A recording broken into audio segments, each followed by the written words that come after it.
Bonjour à tous les passionnés de finance. On est tous à la recherche du succès et de la richesse, mais tout le monde commet des erreurs en cours de route. Vous pensez être le seul? Détrompez-vous! Pour le prouver, j'ai rassemblé aujourd'hui des vidéos de personnes qui ont réussi et qui ont partagé les erreurs qu'elles ont commises. Entrons dans le vif du sujet. J'ai passé 58 entretiens d'embauche et j'ai essuyé un refus à chaque fois.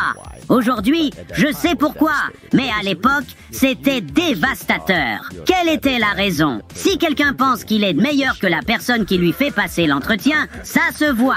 Absolument. Il n'est pas bon de se montrer arrogant, surtout lorsqu'on s'adresse à un employeur potentiel. Il vaut mieux être humble et laisser ses réalisations professionnelles parler d'elles-mêmes. Croyez-moi, mes amis, c'est bien plus efficace.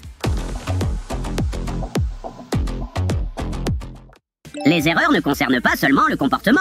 Les erreurs techniques sont également cruciales car elles ont un impact direct sur les processus de travail et les résultats.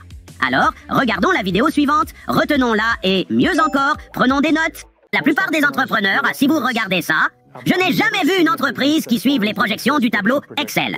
Ok, Excelment. Parce qu'on y met des hypothèses. D'accord. Alors sur Excel, dès le premier mois, vous gagnez $1 million et puis ça continue de monter comme ça. En réalité, c'est un grand bâton de hockey. Exactement. Il faut d'abord beaucoup d'argent dans l'entreprise. Exactement.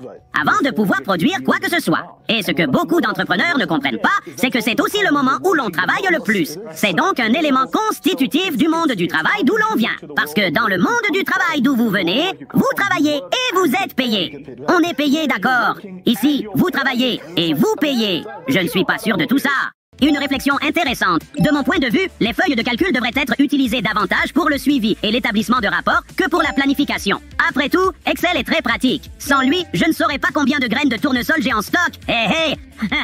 Indiquez dans les commentaires les outils que vous utilisez pour la planification et la gestion des données. Je suis curieux de le savoir. Rendez-vous dans le prochain épisode, mes amis. Et n'oubliez pas que les hamsters sont puissants. Un pour tous et tous pour un.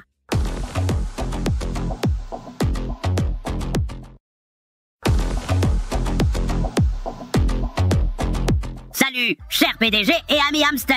La vidéo d'aujourd'hui va vous toucher là où ça compte. Votre portefeuille. Vous pensez avoir tout compris à vos finances?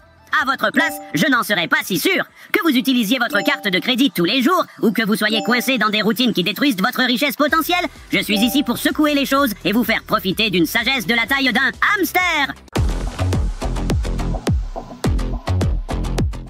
Aujourd'hui, j'ai découvert que les humains adorent ce qu'on appelle les cartes de crédit. Et je comprends tout à fait. J'adore courir dans ma roue de hamster, tout comme vous adorez tourner en rond en payant des intérêts sur ces cartes. Mais voici le problème. Si vous voulez rouler dans la richesse, il y a une chose importante que vous devez faire avec votre carte de crédit. Voyons ça dans cette vidéo. Si vous utilisez votre carte de crédit, vous ne voulez pas être riche. Eh bien, chaque fois que vous parlez de dette, les gens me lancent. Regardez ce que dit Kuban.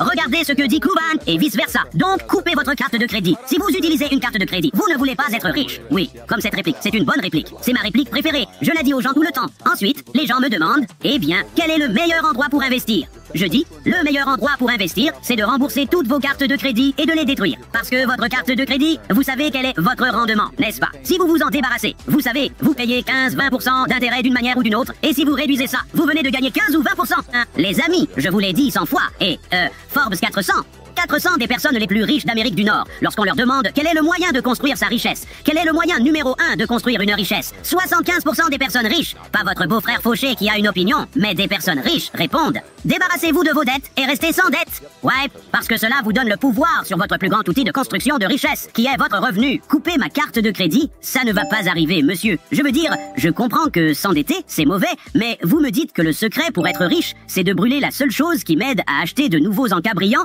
Eh bien, je suppose que si tous les grands noms du Forbes 400 le disent, peut-être que je vais juste la mordiller un peu pour y réfléchir. Mais si vous enlevez ma carte, ne touchez pas à mes encas, d'accord?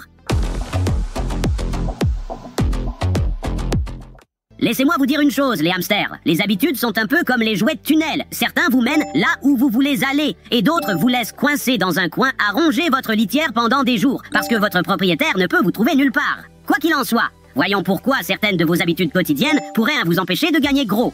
Alerte au spoiler, Certains d'entre vous n'aimeront pas ça. Que diriez-vous de ces 3 habitudes qui maintiennent les gens coincés financièrement ou qui font qu'ils se sentent fauchés? Je dirais qu'ils ne parviennent pas à identifier les habitudes qui ne leur rendent pas service. C'est vrai, si je regarde les gens dans ma vie, ma famille, d'autres, ils n'ont pas réalisé qu'ils avaient des habitudes qui en fait les éloignaient. L'habitude pourrait être de se réveiller le matin et je considère tout comme une habitude. Il peut s'agir de se lever le matin et de regarder le journal télévisé, peu importe d'où vous tirez vos informations. C'est vrai, jamais de ma vie je n'ai regardé les informations et je ne me suis senti investi d'un pouvoir. N'est-ce pas? Vous pouvez donc avoir l'habitude de vous réveiller et de regarder les nouvelles. Cela vous met dans un espace réactif et défensif et vous n'innovez jamais. Vous ne créez jamais. Oui, on est d'accord? Donc, parlons des habitudes. Par exemple, le matin, tu pourrais te réveiller et commencer par dire 2 ou 3 phrases de gratitude. Ensuite, tu pourrais boire une boisson verte et aller marcher. Ou alors, tu pourrais te lever, mettre les infos, prendre ton téléphone, regarder tes emails et messages, trouver celui qui te met de mauvaise humeur, aller manger, prendre un café et un donut. Maintenant, je ne cherche à critiquer personne, mais ce sont toutes 2 des habitudes. Oui, changer ses habitudes, c'est comme essayer d'apprendre à un hamster d'arrêter de faire tourner sa roue à 3 heures du matin. Bonne chance avec ça! Je veux dire, je comprends l'idée, se réveiller, prononcer quelques mots gentils, siroter quelque chose de sain, se sentir comme $1 million, ou sortir du lit, prendre un énorme petit déjeuner et laisser le chaos commencer. Je vis pour un peu de drame, mais je vais essayer ta routine sophistiquée de gratitude, mec, juste après avoir fini de regarder les infos. Merci de regarder, passionnés de crypto. Pour plus de sagesse, n'oubliez pas d'aimer, de vous abonner, et on se retrouve dans la prochaine vidéo. Et souvenez-vous, les hamsters sont puissants, un pour tous et tous pour un. Au revoir.